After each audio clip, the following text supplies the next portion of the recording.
own state-of-the-art studio and winners of numerous music awards. Live performances with the Misfits, Blue Oyster Cult, NAMM. Look out for their new 2009 release, Live in SoCal Rockin' CD DVD box set. Order your hot Feisty Piranhas merch at feistypiranhas.com today. For over half a century, Vendome Wine & Spirits has specialized in the finest rare and hand-picked wines along with a wide variety of unique spirits. Both of their Valley locations also carry a vast array of beers, top-of-the-line cigar products, and beautiful gourmet gift baskets. Come sample wines from all over the world during Vendome's popular wine and cheese tastings and classes. Whether you're on a budget or a high-end connoisseur, Vendome has something for everyone. With 2 convenient locations in Toluca Lake and Studio City, it's easy to shop Vendome Wine & Spirits.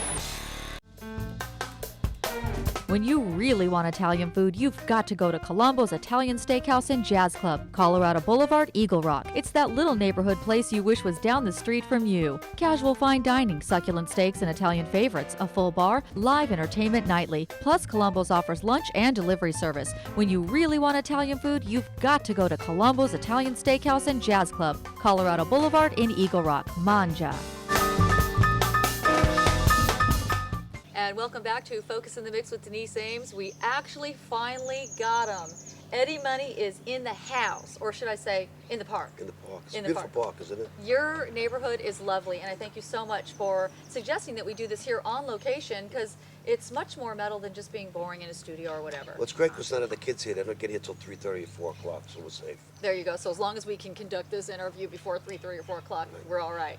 All right, so I want to explain to the viewers that because I got inundated with MySpacer questions, we're going to actually be doing a 2-part episode with Mr. Money here. We're going to air this one, and then the following one will be the following week. So with that said, let's get started. Great. Right off the bat, okay, you have so many hits. I told you before we started taping that in 5th grade I used to listen to, I won't tell the audience where, but you know, used to listen to Baby Hold On to Me and 2 Tickets to Paradise. Right. And then after that you've had I Think I'm in Love, Shakin', Take Me Home Tonight. What is your favorite Eddie Money song to do? And why? When you think about it, we had like 26 songs in the top 100. That's when Columbia Records was really, you know, a big company. Bill Graham was my manager. We were the same booking agent as the boss, Bruce Springsteen. So we had 26 songs in the top 100. To this day, I think my favorite songs are probably Shakin' and 2 Tickets to Paradise. Really? Why? Yeah. Why Shakin' first? Well, Shakin' is because I wrote the song. Actually, the drummer wrote it. He said, I'm going to write you a great strip beat. I didn't know what he was talking about. But You didn't? At the time, I didn't. Okay. But it's got that really great beat to it. It's great. The lyrics are good. It's about a guy being in his girlfriend's father's car and then knocking down the bevies. It's a fun story. Do strippers use that song? A lot of them do, yes. I've been told. Yeah. Welcome to the Jungle and Shakin'. Right. Okay, and then 2 Tickets to Paradise. Why is that one of your favorites? Well, 2 Tickets to Paradise was actually the song that I wrote that got me my record deal. And who wouldn't want 2 Tickets to Paradise? I mean, really, that's what it's all about. What is paradise for you? Right here. Isn't it beautiful? Aww. Living in California, all these beautiful oak trees. You know, paradise to me, I don't know.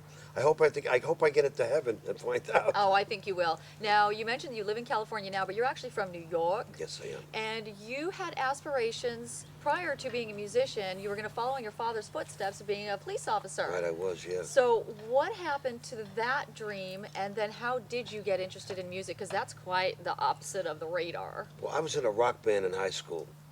And my brother was in Vietnam at the time. And my father was Patrolman of the Year, if you could believe that. Whoa, for he's the New one York that started City? He's the one that started all the American flags on the antennas on the cars way back when. Huh. He was Patrolman of the Year, and I went on the police department as a police trainee. So I took the same mental aptitude test and the same physical that a patrolman would take. But I was only like 19 years old. So I tell everybody I worked undercover. I was an undercover typist because I took typing in high school because I got thrown out of shop class. Okay, now wait a second. Who knew that Eddie Money could type? Yeah. Do you know how many words per minute? I used to do about 80 words per minute. Oh my gosh, my record's 78. Yeah. Golly. Okay, I don't know how many I could do now, but I did a lot of, you know. I took typing in high school because I got thrown out of shop class. Okay, so typing would be the So they next said, best can thing. anybody type? So I raised my hand, and I had a rock band in high school, so I got to work 8 to 4 when the other cops were working around the clock. So I was working 8 to 4 doing the roll calls, which was really fantastic, and the band was doing really well, and the band moved to California, so I quit the police department and came out west, you know. And then you actually sold blue jeans in the San Francisco area? Yes, I worked actually in Berkeley, California during the People's Park riots back in 1969. Were you a good salesman? Yes, I was. I Aw, sold a lot of jeans. did you a good salesman and a good singer? Now you know you don't just sing; you also play a few instruments. We know you play the harmonica because we've seen you do that in plenty of music videos. But what are some of the other I instruments? play saxophone, I play a little guitar, I play B3 organ, and I play piano. But if I'm playing all these instruments, I'm too busy looking at the keys. I'd rather like entertain the audience. Right. So You can't be you. I hire musicians to do all the dirty work. There you go. What's your favorite instrument to play? Obviously, your favorite thing would be to sing. Right. But of all the instruments that you play, what would be your favorite? Actually, I think I'd say the saxophone's a lot of fun. We're getting ready to do a tour with Lou Graham from Foreigner.